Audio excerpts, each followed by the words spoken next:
Hello everyone. आज हम लोग admission of a partner chapter में क्वेश्चन करने जा रहे हैं। प्रैक्टिकल क्वेश्चन, लॉन्ग क्वेश्चन, जिसमें अब तक हमने जो पढ़ा है वो सब कवर हो। और ऐसे ही क्वेश्चन आपके एग्ज़ाम में आते हैं 12th क्लास सीबीएसई में या आरबीएसई में भी, जिसमें जो क्वेश्चंस हैं, जो लॉन्ग क्वेश्चन आता है उसमें सारी चीज़ें कवर होती हैं। अब सारी चीज़ें क्या, कि अब तक हमने इस एडमिशन चैप्टर में क्या क्या पढ़ा है वो सब कवर हो जाएगा। अभी तक हमने इस चैप्टर में सबसे पहले पढ़ा था कि नया पार्टनर फर्म में आता है तो कैपिटल गुडविल आता है, तो वो आपको दे दिया जाएगा, उसकी अकाउंटिंग क्या होगी। सैक्रिफाइसिंग रेशो हमें निकालना होता है क्योंकि गुडविल को डिस्ट्रीब्यूट करना होता है सैक्रिफाइसिंग पार्टनर्स में, उसकी उस रेशो की कैलकुलेशन आ सकती है। फिर हम लोग नया पार्टनर गुडविल का पैसा लेके आता है, उसको अकाउंट उसकी डिस्ट्रीब्यूशन करते हैं पार्टनर्स में, उसकी भी अकाउंटिंग एंट्री आ जाएगी। इसके बाद हमने सीखा था कि जो रिजर्व्स हैं, एक्यूमुलेटेड प्रॉफिट लॉसेस हैं, वो हम पार्टनर्स में डिस्ट्रीब्यूट करते हैं, वो आ जाएगा। फिर रिवैल्यूएशन किया जाता है असेट और लायबिलिटी का, और उसके प्रॉफिट लॉस को पार्टनर्स आपस में डिस्ट्रीब्यूट कर लेते हैं, ओल्ड पार्टनर, वो आ जाएगा। तो ये सब कवर होगा और फिर एक कंप्लीट क्वेश्चन बनेगा। फिर उसमें या तो क्वेश्चन आपसे दो चीज़ें पूछेगा, या तो बोलेगा एंट्रीज करो, या फिर क्वेश्चन आपको कहेगा कि आपको अकाउंट बनाना है। ठीक है, अभी जैसे हम जो क्वेश्चन करने जा रहे हैं उसमें हम क्योंकि प्रैक्टिस सीख रहे हैं तो हमारे पास दोनों चीज़ें हैं। और आपको बता दूं कि इस चैप्टर में जो है ये अब एक चेंज भी हुआ है। एक टॉपिक होता है एडजस्टमेंट ऑफ कैपिटल, वो हमारे सिलेबस से इस सेशन के लिए हटा दिया गया है, तो वो हम नहीं पढ़ेंगे। इसलिए हमारे लिए अभी एक चैप्टर स्कोरिंग चैप्टर है, कि अभी तक जो हमने पढ़ा है इस चैप्टर में वो हमको सब कुछ कवर करते हुए आगे लेना है। ठीक है, तो अब हम स्टार्ट करने जा रहे हैं। पहले आपको क्वेश्चन पढ़ा देता हूँ और उसके बाद हम लोग जो है स्टार्ट करेंगे कि क्वेश्चन कैसे करना है। ठीक है, और पहले आपको एक एक चीज़ को मैं समझा दूंगा, फिर सॉल्यूशन देख लेंगे हम लोग। तो देखिए, सबसे पहले ये एनसीईआरटी का क्वेश्चन नंबर इलस्ट्रेशन नंबर 24 है, तो आप लोग एनसीईआरटी की बुक से भी देख सकते हैं। मैं सॉल्यूशन समझा दूंगा आपको इस रिकॉर्डिंग में। आज हम लोग बोर्ड पे नहीं पढ़ रहे क्योंकि हमारे को एक लॉन्ग क्वेश्चन कराना है और ये बोर्ड पे कराना पॉसिबल नहीं है विदाउट क्वेश्चन, इसलिए मैं आपको ये स्क्रीन रिकॉर्ड पे ही रिकॉर्ड करके ही समझा रहा हूँ। तो देखिए, हम लोग इलस्ट्रेशन नंबर 24 करने जा रहे हैं।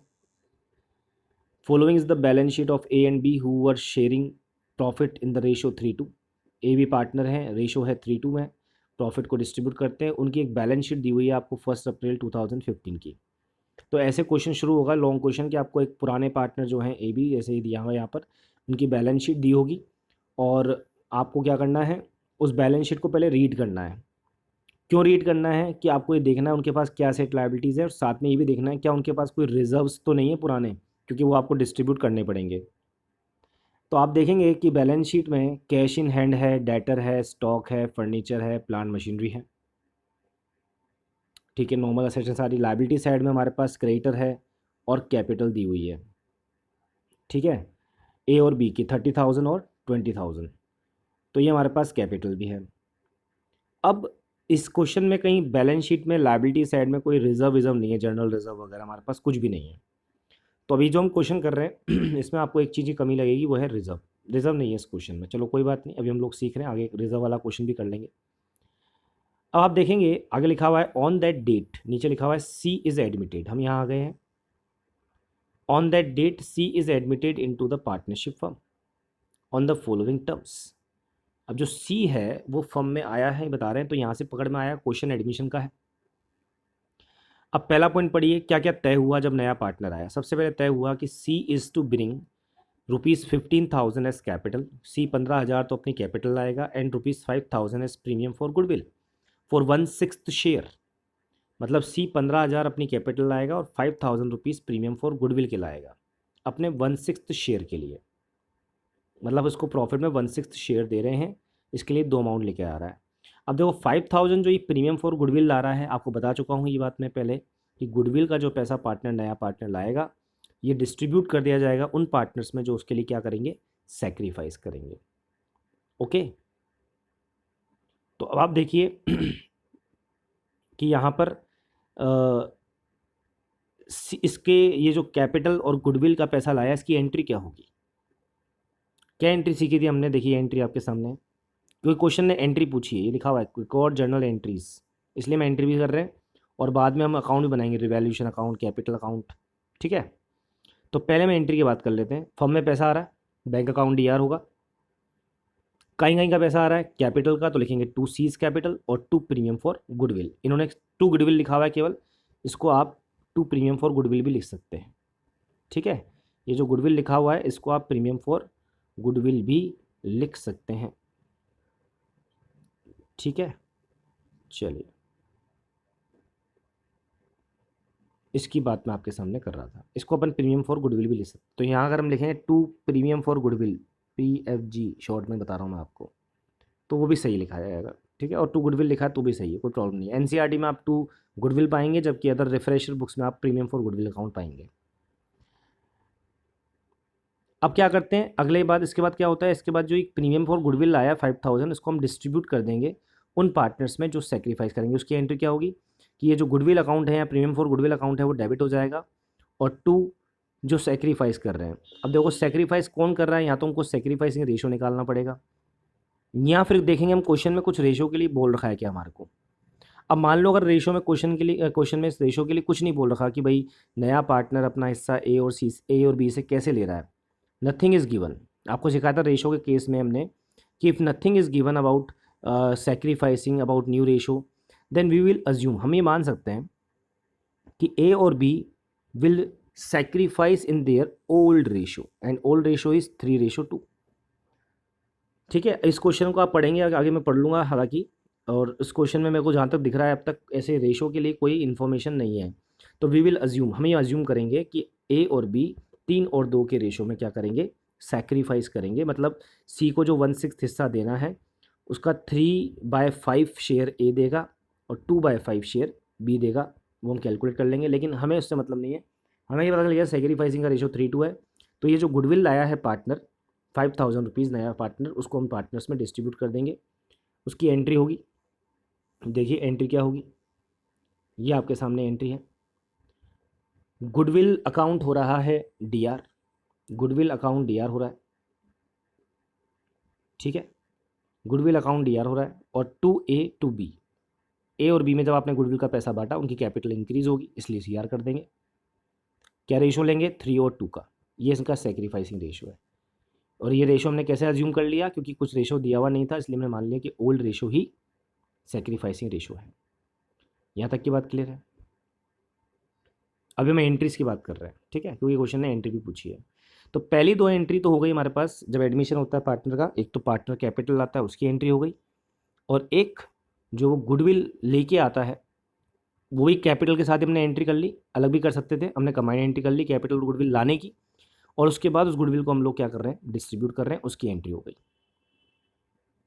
हम करते थे premium for goodwill account DR to A to B, goodwill भी डीआर कर सकते हैं, प्रीमियम फॉर गुडविल ना लिखकर वर्ड, दोनों ही करेक्ट है।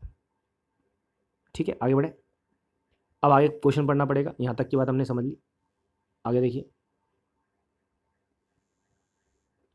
आगे में क्वेश्चन कहता है the value of stock is reduced by 10%, कि स्टॉक की वैल्यू जो है उसको आप 10% से क्या कर दीजिए, रिड्यूस कर दीजिए। ये रिवैल्यूएशन का पॉइंट आ गया, स्टॉक की वैल्यू कम कर रहे हैं, मतलब कहीं ना कहीं एसेट लायबिलिटी का रिवैल्यूएशन कर रहे हैं, और बता रहे हैं कि हमने जब स्टॉक की वैल्यू निकाली तो स्टॉक जैसे आपको दिख रहा है ऊपर 15,000 का है, 15,000, ये 15,000 का स्टॉक, ये बता रहे हैं कि जो है 10% कम पर रिवैल्यू हुआ है, इसलिए ये बोल रहे हैं 10% से रिड्यूस्ड कर दो, कम कर दो। तो 15,000 का 10% हो गया 1500, और स्टॉक 1500 से आपको कम करना पड़ेगा। इसकी क्या एंट्री होगी, स्टॉक असेट है, कम हो रही है इसलिए सीआर करेंगे। और दूसरी बात, असेट का कम होना हमारे लिए लॉस है, लॉस है तो हमने बताया था रिवैल्यूएशन होगा, यहाँ पर रिवैल्यूएशन हो रहा है तो उस केस में हम रिवैल्यूएशन अकाउंट डेबिट कर देंगे। ठीक है, आगे देखिए, प्लांट एंड मशीनरी एप्रिशिएट करनी मतलब बढ़ानी है, एप्रिशिएट मतलब क्या होता है, बढ़ाना है, और कितने से बढ़ाना है, 10% से। तो प्लांट मशीनरी हमारे पास कितने की, देखो प्लांट मशीनरी हमारे पास 30,000 की है, और 30,000 जो है उसका 10% होता है 3,000 रुपीज़ हमें बढ़ानी है, और वैल्यू बढ़ाएंगे तो हमारी प्रॉफिट है, प्रॉफिट है तो रिवैल्यूएशन तो सीआर होगा और प्लांट मशीनरी डीआर हो जाएगी। थर्ड पॉइंट है फर्नीचर जो है उसकी वैल्यू 9,000 रुपये वैल्यू हुई, अब की बार ये बोल रहा है इतनी हो गई। पहले वाले पॉइंट बोला था इतने से बढ़ गई, इतने से कम करनी है, लेकिन यहाँ से बोल दिया इतनी हो गई। अब आप देख लो कितनी थी पहले, तो हम डिफरेंस निकालेंगे कितनी इंक्रीज़ हुई कितनी डिक्रीज़ हुई। तो फर्नीचर की वैल्यू जो है, आप देखें फर्नीचर फर्नीचर की वैल्यू 10,000 है, ठीक है। और 10,000 से ये वैल्यू 9,000 हो गई, तो मतलब 1,000 फर्नीचर कम हो गया, कम हो गया तो ये मान ली क्या है, लॉस है। इस केस में रिवैल्यूएशन डी आर हो जाएगा और फर्नीचर सी आर हो जाएगा, क्योंकि लॉस के केसेस में रिवैल्यूएशन डेबिट करना है और प्रॉफिट के केसेस में रिवैल्यूएशन क्रेडिट करना है। Revaluation is very important account for you, because अगर आपने रिवैल्यूएशन सही बना लिया तो आप इस 8 नंबर के क्वेश्चन में 3 मार्क्स तो वैसे ही गेन कर लेंगे। ओके, फोर्थ पॉइंट लेते हैं। ये बोल रहे हैं प्रोविजन बनाओ डाउटफुल डेट्स का डेटर पर। प्रोविजन क्यों बनाते हैं, मैं डाउट है कुछ पैसा डूब सकता है। कितना बनाना है, 5%। डेटर कितने के ऊपर आप देखोगे, डेटर का पॉइंट, डेटर ऊपर ऊपर जो है डेटर 12,000 के हैं, ये 12,000 के डेटर हैं। तो 12,000 का 5% कितना हो गया, 600। 600 का हमें प्रोविज़न बनाना। अच्छा, प्रोविज़न बनाना हमारे लिए लॉस है। प्रोविज़न बनाना हमारे लिए लॉस क्यों है, क्योंकि हमें डाउट है कि पैसा डूबेगा, और प्रोविज़न जो है जब बनता है तो ये हमारे लिए लॉस ही होता है। इसका बैलेंस सी आर होगा, तो प्रोविज़न सी आर होगा, रिवैल्यूएशन क्या हो जाएगा, डी आर, कि मैं डाउट है कुछ पैसा डूब सकता है, ठीक है। आगे बोल रहे हैं 200 is to be provided for an electricity bill. कोई इलेक्ट्रिसिटी बिल है हमारा जो हमने दिया नहीं है, उसके लिए बोल रहे हैं प्रोवाइड करने का मतलब है एक लाइबिलिटी आपको क्रिएट करनी है, क्योंकि इलेक्ट्रिसिटी बिल की तो लाइबिलिटी बन सकती है, एसेट तो बन नहीं सकती। मतलब कोई बिल था हमने हमने पे नहीं किया, तो ये बोल रहे हैं उसकी आप उसको प्रोवाइड करो, मतलब उसको अगर बुक्स में लेकर आओ, उसकी एंट्री करो। तो हम लाइबिलिटी की एंट्री करेंगे तो लाइबिलिटी बढ़ रही है हमारी, पहले तो ऐसी कोई लाइबिलिटी थी नहीं, आप देख सकते हो लाइबिलिटी साइड में कोई लाइबिलिटी नहीं है ऐसी पहले। अब ये बोल रहे हैं अब लेके आनी है लाइबिलिटी, तो लाइबिलिटी बढ़ रही है, लाइबिलिटी बढ़ रही है तो ये हमारी लॉस है, लॉस है तो रिवैल्यूएशन डी आर होगा, और लाइबिलिटी जो है आउटस्टैंडिंग इलेक्ट्रिसिटी बिल बोल सकते हैं उसको, बकाया है उसकी एंट्री कर देंगे, वो सी आर हो जाएगा, ठीक है। नेक्स्ट है इन्वेस्टमेंट के बारे में बताने। इन्वेस्टमेंट बता रहे हैं 5.1,000 रुपीज़ के हैं, ब्रैकेट में लिखा not mention in the balance sheet. Balance sheet में नहीं दिखा रखे हमने, देखो आप कहीं बैलेंस शीट में असेट साइड में इन्वेस्टमेंट नहीं है। Is to be taken into account, लेकिन इसको अब अकाउंट में दिखाना है, बुक्स ऑफ अकाउंट्स में लेके आना है, ठीक है, ले आएंगे। तो इन्वेस्टमेंट जो पहले कुछ भी नहीं थे अब 1,000 रुपये के आ रहे हैं, ये भी हमारे लिए प्रॉफिट है, एसेट बढ़ रही है, तो रिवैल्यूएशन सी आर होगा, इन्वेस्टमेंट डी आर हो जाएंगे। और 6 पॉइंट है क्रेडिटर 100 रुपीज़ के not likely to claim his money, मतलब जो 100 रुपये क्रेडिटर है वो हमसे पैसा नहीं मांगेंगे और उनको हमको राइट ऑफ करना है। अच्छी बात है, क्रेडिटर हमसे पैसा नहीं मांगेगा तो हमारे लिए तो प्रॉफिट ही है। ये 20,000 क्रेडिटर थे, उसमें से 100 रुपये क्रेडिटर जो है हमसे पैसा नहीं मांगेंगे, ये हमारे लिए क्या है, ये हमारे लिए प्रॉफिट है। प्रॉफिट है तो रिवैल्यूएशन तो सी आर होगा और इन्वेस्ट जो क्रेडिटर हैं वो डी आर हो जाएंगे। अब आपको करनी थी एंट्री। अब मैंने आपको क्या क्या बताया, देखो कौन कौन से पॉइंट में हमें प्रॉफिट और कौन कौन से पॉइंट में हमें लॉस हो रहा है, हमें ये देखना है पहले, क्योंकि हम बार बार रिवैल्यूएशन डेबिट क्रेडिट नहीं करेंगे हर पॉइंट के लिए। हम क्या करेंगे, एक बार ही देख लेंगे कि रिवैल्यूएशन क्रेडिट कहाँ होगा, जहाँ जहाँ प्रॉफिट हो रहा है, रिवैल्यूएशन डेबिट कहाँ होगा, जहाँ जहाँ लॉस हो रहा है। तो 2 एंट्री हम बना लेंगे तो और हमारा काम भी कम हो जाएगा और स्मार्ट अकाउंटिंग हो जाएगी कुल मिलाकर, ठीक है। मटेरियलिटी के हिसाब से चलें और फुल डिस्क्लोजर भी हो जाएगा, सब चीज़ें हो जाएंगी यहाँ पर। तो ओपनली हम बात करें तो यहाँ पर अगर हम बात करें सेकंड पॉइंट में, तो देखो स्टॉक में तो हमें लॉस हो रहा था, लॉस लॉस वाले पॉइंट बता दूँ। स्टॉक में लॉस हो रहा था जबकि प्लांट मशीन तो बढ़ रही थी, फर्नीचर में भी लॉस हो रहा था 1,000 का, प्रोविज़न बन रहा था ये भी लॉस था, और एक लाइबिलिटी बन रही थी 200 की इलेक्ट्रिसिटी बिल की, ये भी लॉस था, ठीक है। इन पॉइंट में तो लॉस है, तो यहाँ क्या करेंगे हम, रिवैल्यूएशन को तो डी आर कर देंगे, और जहाँ जहाँ लॉस है वो चीज़ हम सी आर कर देंगे, जैसे टू स्टॉक, टू फर्नीचर। और अमाउंट क्या लेंगे, स्टॉक में जैसे 10% है तो 10% 15,000 का कितना हो गया, 1,500। फर्नीचर 9,000 का हो गया तो लॉस कितने का हुआ, 1,000 का, 1,000। प्रोविज़न कितने का बनाना है, 5% डेटर का, 600। और एक नई लाइबिलिटी जो इलेक्ट्रिसिटी बिल की लानी है वो है 200। तो इन सबसे हम रिवैल्यूएशन डी आर करके और इन सबको सी आर कर देंगे, बाद में टोटल लगा देंगे रिवैल्यूएशन में कितना आ गया एंट्री में। अब देखो हमें प्रॉफिट कहाँ कहाँ हो रहा है, प्रॉफिट में हो रहा है प्लांट एंड मशीनरी की वैल्यू अप्रीशिएट हो रही है। इसके बाद इन्वेस्टमेंट जो पहले नहीं थे बुक्स में अब लेके आना है, ये भी प्रॉफिट हो रहा है क्योंकि एसेट बढ़ रही है। और एक क्रेडिटर 100 रुपीज़ के हमें जो है अब उनको पेमेंट नहीं करना है, लाइबिलिटी नहीं आएगी, ये क्लेम नहीं करेंगे हमसे, तो अच्छी बात है, ये भी प्रॉफिट है हमारे लिए। तो 3 पॉइंट्स में हमें प्रॉफिट है, हम रिवैल्यूएशन को क्या करेंगे, सी आर कर देंगे और इन तीनों को डी आर कर देंगे। अब देखिए इसकी एंट्री आपको दिखाता हूँ मैं आगे। तो ये देखिए रिवैल्यूएशन की एंट्री आपके सामने, रिवैल्यूएशन डी आर हो रहा है, डी आर हो रहा है, डीआर कहाँ का हो रहा है, जहाँ लॉस हो रहा था। कहाँ का लॉस हो रहा था, स्टॉक की वैल्यू कम हो रही थी, फर्नीचर की वैल्यू कम हो रही थी, और प्रोविज़न बन रहा था। जितना जितना कम हो रही थी वैल्यू, वही अमाउंट लिखना है। कितनी हो गई ये नहीं लिखना, कितनी कितनी वैल्यू। जैसे फर्नीचर 10 था 9 का हो गया तो 1000 लिखेंगे, कितना कम हो गया। स्टॉक 10% से कम करना था, और प्रोविज़न 600 का, 12,000 का 5% लेटर बनाना था, वो आ गया 600। तो कुल मिला के अब आप टोटल करोगे तो 3100 रुपये या 3100 कह सकते हैं, ये रिवैल्यूएशन डेबिट हो गया। अब मैंने कहा प्रॉफिट कहाँ का हुआ। अच्छा, एक लॉस इन्होंने ले लिया, वो यहाँ पे अलग से ले लिया। रिवैल्यूएशन अकाउंट दिया टू आउटस्टैंडिंग लायबिलिटी, क्योंकि लायबिलिटी पहले नहीं थी, अब बन रही, तो उन्होंने इसकी अलग एंट्री बना दी। आप चाहो तो इस एंट्री को इसके साथ कंबाइन कर सकते हो, ठीक है। आपको अलग से एंट्री, मतलब दोबारा रिवैल्यूएशन को डेबिट करने की जरूरत नहीं, 200 हम ले लेंगे और, तो वहाँ पे टोटल 3100 हो जाता, 3300 हो जाता, और नीचे हम आउटस्टैंडिंग इलेक्ट्रिसिटी को सीआर कर देते। अब प्रॉफिट की बात करते हैं। प्रॉफिट हमें हो रहा था तो रिवैल्यूएशन सीआर होगा, ये देखें आप, रिवैल्यूएशन सीआर हो रहा है, ठीक है। और यहाँ पर प्लान मशीनरी पर प्रॉफिट हो रहा था, इन्वेस्टमेंट पर प्रॉफिट हो रहा था, क्योंकि एसेट बढ़ रही है, दोनों डीआर कर देंगे। और एक एंट्री इन्होंने बनाई जिसमें हमारी एक और प्रॉफिट हो रहा था, क्रेडिटर का, लाइबिलिटी कम हो रही थी। जो लाइबिलिटी के पॉइंट है उनकी एंट्री इन्होंने अलग बना ली, और एसेट के पॉइंट की एंट्री अलग बना ली। मैं फिर कह रहा हूँ कि इस एंट्री को भी हम इसके साथ ही कंबाइन कर सकते थे, इस एंट्री के साथ, क्योंकि इस एंट्री में भी हमें प्रॉफिट ही हो रहा है, इसमें भी प्रॉफिट हो रहा है, तो रिवैल्यूएशन को एक बार ही सीआर करके हम क्रेडिटर को डीआर कर सकते हैं। तो ये अल्टरनेटिव सॉल्यूशन आप ऐसे भी कर सकते हैं, अलग अलग भी बना सकते हैं। बेटर है कि आप एक ही एंट्री बनाएं। अब आप देखिए कुल मिलाकर क्या हुआ, रिवैल्यूएशन होने के बाद कितना प्रॉफिट कितना लॉस हुआ हमारे को। प्रॉफिट लॉस निकालने के लिए आप देखेंगे कि रिवैल्यूएशन डीआर कितने रुपए से हुआ है, टोटल डीआर कितने से हुआ है। तो आप देखो डीआर कितने से हुआ है। अभी एक 3100 से यहाँ डीआर हो गया, और एक आउटस्टैंडिंग बिल का था 200 का, तो 3300 से रिवैल्यूएशन क्या हो गया, डीआर हो गया। अब हम सीआर की बात करें, प्रॉफिट कहाँ का हुआ तब रिवैल्यूएशन सीआर हुआ। तो देखो 4000 से यहाँ रिवैल्यूएशन सीआर हो गया, यहाँ प्रॉफिट होता प्लान मशीन और इन्वेस्टमेंट पर, और एक क्रेडिटर पे 100 रुपीज़ पर जो है प्रॉफिट हो गया, क्रेडिटर की वैल्यू नहीं देनी। तो 4000 और 100 कितने हो गए, 4100। अब आप बताओ सी आर ज़्यादा है कि डी आर, सी आर ज़्यादा है। सी आर ज़्यादा है, इसका मतलब प्रॉफिट ज़्यादा हुआ है। कितना प्रॉफिट हुआ है, डिफरेंस देख लो, 4100 तो 3300 में से कितने गए, गए तो कितने बचे, 800। 800 का रिवैल्यूएशन का सी आर बैलेंस ज़्यादा है, इट मीन्स ये प्रॉफिट है। और अब ये 800 का प्रॉफिट हम लोग पार्टनर्स में क्या कर देंगे, डिस्ट्रीब्यूट कर देंगे। तो एंट्री क्या होगी, पार्टनर ओल्ड पार्टनर कैपिटल बढ़ेगी, ए और बी होंगे सी आर, और रिवैल्यूएशन क्या हो जाएगा, डी आर।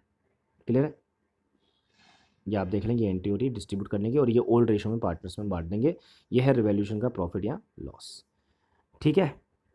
समझ में आ गई यहाँ तक की बात। अब हम आगे लेते हैं, चलिए आगे हम ले लेते हैं अकाउंट। अकाउंट कैसे बनाते हैं, अब ये भी हमने एंट्री सीख ली। अब क्वेश्चन में एंट्री और अकाउंट दोनों नहीं पूछे जाते वैसे, लेकिन अकाउंट भी पूछे जाएँ तो या तो एंट्री पूछेगा क्वेश्चन या अकाउंट पूछेगा। यहाँ कभी बार ऐसा होता है कि एंट्री के साथ एक अकाउंट पूछ लेते हैं, या तो वो रिवैल्यूएशन या पार्टनर्स कैपिटल कोई सा पूछ सकते हैं, बैलेंस शीट भी पूछ सकते हैं। तो अब हम रिवैल्यूएशन अकाउंट सीखने जा रहे हैं। रिवैल्यूएशन अकाउंट कैसे बनेगा, अभी आपने एंट्री कर लिया, अगर एंट्री कर ली तो अकाउंट बनाने में कोई दिक्कत नहीं है। सीधी सीधी बात है, रिवैल्यूएशन की दो साइड है, डी आर सी आर। हमने क्या करा, जहाँ जहाँ प्रॉफिट हो रहा था सी आर में लिख दिया। जैसे प्लान मशीन पे प्रॉफिट हो रहा था, इन्वेस्टमेंट पे हो रहा था, क्रेडिटर पे हो रहा था, तो by plant machinery, by investment, by creditor. Loss कहाँ हो रहा था, स्टॉक में लॉस, स्टॉक की वैल्यू कम हो गई, फर्नीचर की कम हो गई, प्रोविजन बन गया, ये भी लॉस है, और एक इलेक्ट्रिसिटी बिल की लाइबिलिटी बन गई आउटस्टैंडिंग, वो भी लॉस हो गया। ठीक है, सिंपली आपको डेबिट में लॉस लिखना है। डेबिट साइड में हमने क्या लिखा, लॉस, और क्रेडिट साइड में आपको लिखना है प्रॉफिट। ये लिख लिया हमने प्रॉफिट, ठीक है। फाइनली सी आर साइड हमने टोटल करी 4100, डी आर साइड में टोटल करी तो हमारे यहाँ था 3300, हमने ऊपर लगा के दिखा था टोटल। डिफरेंस जो आया हमने बांट दिया 3 और 2 के रेशो में, जो ओल्ड रेशो है। कितना डिफरेंस आया था हमारा, ये हमारा डिफरेंस आया था 700 का, 800 का। तो ये 800 का डिफरेंस हमने बांट दिया 3-2 के रेशो में, और ये इस तरह से 480 और 320 बांट दिया टू प्रॉफिट ऑन वैल्यूएशन लिखकर, ए और बी में 480 और 320, ठीक है। इस तरह तो बनाना है रिवैल्यूएशन, बहुत सिंपल। प्रॉफिट लॉस लिखकर उसके बाद नेट प्रॉफिट लॉस निकालना है और पार्टनर्स में बांट देना है। लॉस भी हो सकता है, प्रॉफिट भी हो सकता है, दोनों केस हो सकते हैं। अब हम बढ़ते हैं लास्ट पार्टनर्स कैपिटल की तरफ। पार्टनर्स कैपिटल अकाउंट कैसे बनता है देखिए। अब पार्टनर्स कैपिटल अकाउंट में ऐसा है कि देखो 3 पार्टनर है इस क्वेश्चन में, ए बी सी। ए भी है, बी भी है, सी भी है। तो ए बी सी में ये नहीं है कि हम ए का अकाउंट अलग बनाएं, बी का अलग बनाएं, सी का बनाएं अलग बनाएं। देखो फॉर्मेट क्या रहेगा, पर्टिकुलर्स, डेट का आप कॉलम चाहे तो डालें, चाहे तो स्किप भी कर सकते हैं, आपकी इच्छा है। ये वाला कॉलम आप स्किप भी कर सकते हैं, डेट की ज़रूरत नहीं है क्योंकि ये एक फिक्स डेट पे बनते हैं। ए बी सी का कॉलम बना दिया, फिर डेट स्किप कर सकते हैं, पर्टिकुलर्स ए बी सी। इससे क्या फ़ायदा हुआ, ये कॉलमनर फॉर्म में अकाउंट बन रहा है, तो ए बी सी का हमें अलग अलग अकाउंट नहीं बनाना पड़ा, एक ही अकाउंट में हमारा काम हो गया। ठीक है, तो अब जो है हमें